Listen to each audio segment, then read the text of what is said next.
السلام عليكم ورحمة الله وبركاته. كلهم وعن داوديال كسر وهذا مقال عصب.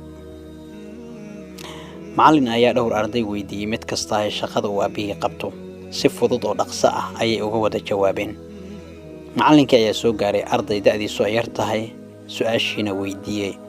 Ardaygii yaraay oo murugu ay ka muuqato ayaa aamusnaan kaga jawaabay su'aashii. Kadib macallinkii ayaa su'aashii ku celiyay isagoo kor ugu dhawaaqay oo ku yiri war noo sheeg aabaha waxa uu ka shaqeeyo.